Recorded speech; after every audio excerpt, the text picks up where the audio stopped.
Selamat mendengarkan podcast ini. Bapak, Ibu, dan saudara-saudara yang dikasihi Tuhan, kebenaran pada saat ini berjudul pembentukan manusia ilahi. Saudara-saudara, kalau kita tidak memiliki landasan kekristenan yang benar dan yang kokoh, maka kekristenan yang kita miliki itu rapuh, rentan. Namun demikianlah faktanya, bahwa banyak orang Kristen yang memeluk agama Kristen karena memang sudah menjadi orang Kristen sejak kecil atau menjadi orang Kristen keturunan, dan tidak sedikit juga karena pasangan hidup, ya, atau sekedar tertarik berhubung ia mendapat bantuan dari orang Kristen atau memiliki pertemanan dengan orang Kristen.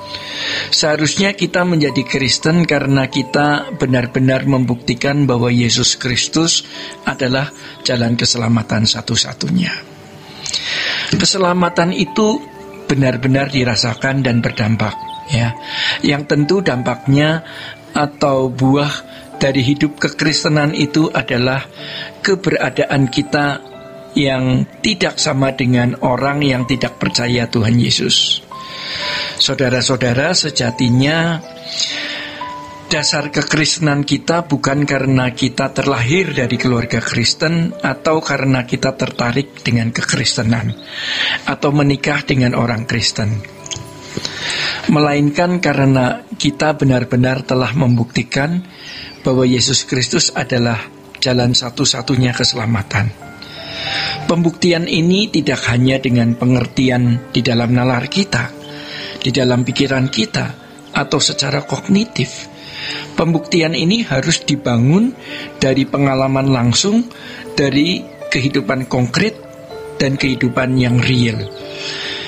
Piciknya, banyak orang Kristen ketika mereka merasa dengan memahami suatu doktrin yang dianggap benar, berarti mereka telah membuktikan kebenaran Allah. Sehingga terjadi dualisme kehidupan beragama, ya, pada waktu di gereja, dan segala kegiatan rohani dan kehidupan keseharian yang seakan-akan bisa lepas dari kerajaan Allah. Kenyataan yang tidak bisa dibantah. Perdebatan mengenai ajaran tidak membuat orang lain menjadi Kristen, tapi justru membuat hubungan menjadi disharmoni, ya, dan tidak jarang meruncing menjadi permusuhan. Justru di sini kita gagal menjadi saksi. Sebab menjadi saksi itu bukan melukai dengan perdebatan. Kita bisa menjelaskan mengenai iman Kristen kita dengan kata-kata santun, tanpa bernuansa berdebat yang melukai. Memang dalam situasi tertentu kita harus memberi penjelasan dan mungkin orang terluka. Namun bukan sengaja mau berdebat untuk menunjukkan pengetahuannya akan Allah. Seiring dengan dinamika hidup dan perubahan zaman yang semua kita alami, kita harus menemukan pesan-pesan Tuhan dalam menjawab setiap peristiwa yang hadir. Pengalaman hidup bersama Tuhan bukan hanya soal mujizat atau peristiwa-peristiwa spektakuler. Memang ada orang-orang yang menjadi Kristen karena mengalami mujizat, tetapi jumlahnya tidak signifikan. Kalau kita membaca Alkitab, Tuhan Yesus membuat mujizat supaya orang-orang Israel dapat mendengar firman. Karena firman itu memerdekakan, bukan mujizat yang memerdekakan. Ternyata dalam agama lain pun ada mujizat-mujizat semacam itu. Dan mereka memaknainya sebagai tindakan Allah mereka, sehingga mereka yakin bahwa agama mereka adalah agama yang paling benar. Perlu ditambahkan bahwa kuasa gelap juga bisa membuat mujizat dan menjawab kebutuhan-kebutuhan yang terkait dengan pemenuhan kebutuhan jasmani. Tetapi ada satu hal yang tidak bisa dilakukan oleh kuasa gelap. Satu hal ini yang akan membuat kita membuktikan Allah yang benar itu siapa. Apa itu? Yaitu mengalami perubahan kodrat. Saudara-saudara, proses kehidupan di mana seseorang diubah menjadi seseorang yang berkodrat ilahi adalah proses yang luar biasa. Ini adalah pengalaman penting yang harus dimiliki oleh setiap individu. Jangan disimpangkan dengan karunia-karunia yang pada intinya hanya karena mau memiliki pemenuhan atas kebutuhan jasmani atau bisa berbangga diri dengan mujizat.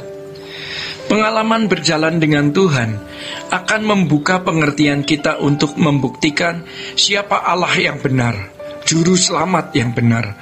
Perubahan ini bukan hanya membuat kita jadi baik, sebab kalau baik, agama manapun mengajarkan kebaikan, membuat orang bisa bermoral baik, santun, bahkan menakjubkan.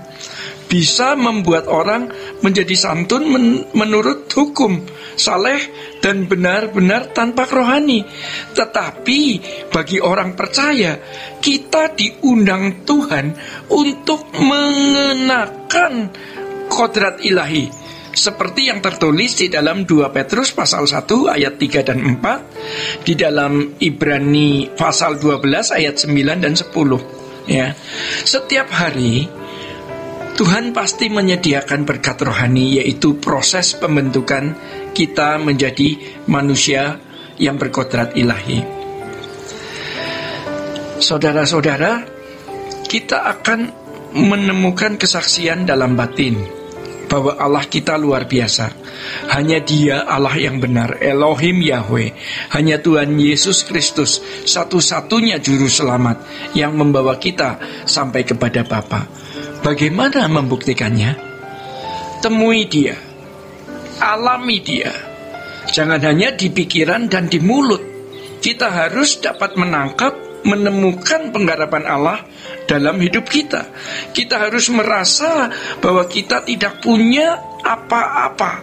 Jadi sehebat apapun pengetahuan tentang Allah, setinggi apapun gelar yang kita telah sandang, kita harus merasa benar-benar merasa miskin dan kosong di hadapan Allah. Dan kita hanya benar-benar mau mengenal Dia. Hanya melalui sikap hati seperti ini, kita dapat menemukan Allah dalam rangka membentuk manusia ilahi. Demikian kebenaran saat ini. Tuhan Yesus memberkati. Sola Gracia.